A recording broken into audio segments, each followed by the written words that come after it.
Hey everybody, Pastor Steve here, and we are still in the book of Psalms today, chapter 12, Psalm 12. So go ahead and open your Bible to that chapter, get your journal out. Hopefully you've already read it and written in your journal what God said to you.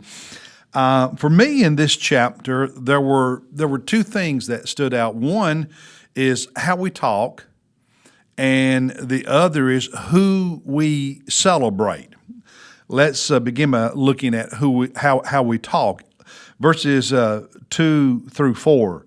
He says, "They speak falsehood to one another with flattering lips, and with a double heart they speak." And I was intrigued by that phrase, "with a double heart they speak," because it's the sense that their heart is divided, maybe a little bit of good, but also some bad and some evil intent, and it shows up in how they speak. So they flatter you, sounds good, but they're doing it for evil purposes.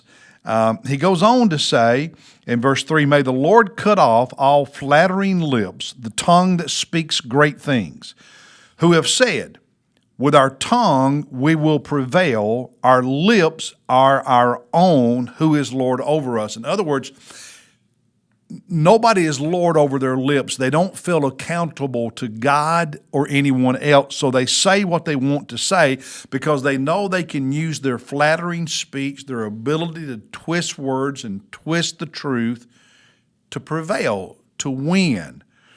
And you think about our modern culture where, and it doesn't matter whether it's on the left or the right, people use innuendo, half-truths all the time. A little bit of truth with a little bit of lie to win, to get ahead. And it's dominant, it's common in our culture today. And what's really heartbreaking is that sometimes those of us in the church, those of us who love Jesus, fall prey to it. And then we spout the same thing. And if something is a little bit true while mixed with a little bit false, then we're spreading lies. The truth is the truth, and you can't mix it with falsehood just to win.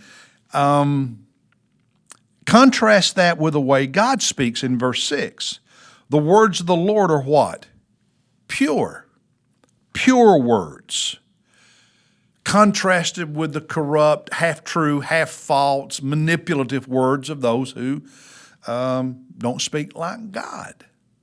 So how you and I talk as believers matter. And a parallel to that is who we listen to. Be careful that you don't swallow everything that everybody out there in the media and in the culture says. Particularly if they tend to cut off people and don't want to hear the other side. If they just half truth, half falsehood. Because it's all right. It lets my side win.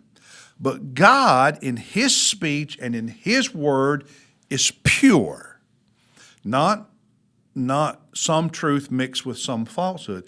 It's pure. It's all truth. And that's how we need to be in terms of what we say and to whom we listen. Now, the second thing is who we celebrate. Verse 8. I really love this verse. He says, the wicked strut about on every side. That image, strutting like a peacock, like somebody who's proud and somebody. When vileness is exalted, now notice this, when vileness or worthlessness is exalted among the sons of men. And it made me think about how in our culture today we exalt, we elevate, we highlight, we celebrate celebrities, sports celebrities, media celebrities, Hollywood celebrities, political celebrities, and sometimes even religious celebrities. We need to be careful who we exalt, who we celebrate.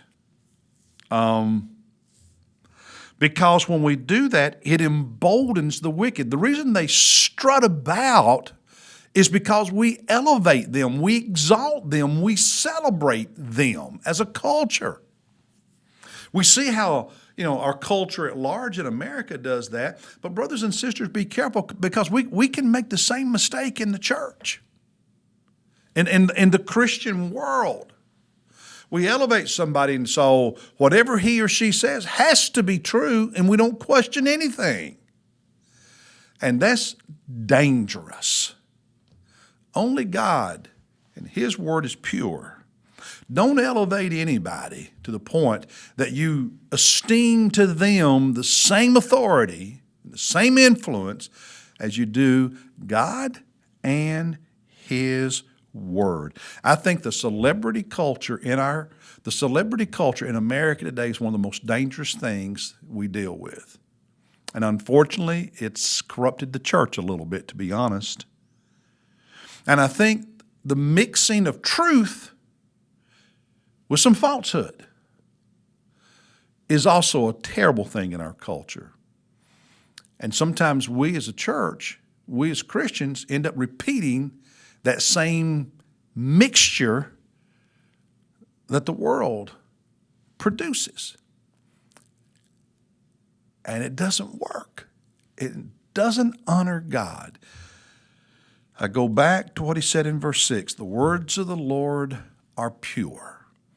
Our heart, our speech, our minds, and our lives need to be the same thing, pure and true. Not a little bit true with a little bit false, but true and pure. Hey, God bless you. I'll see you tomorrow.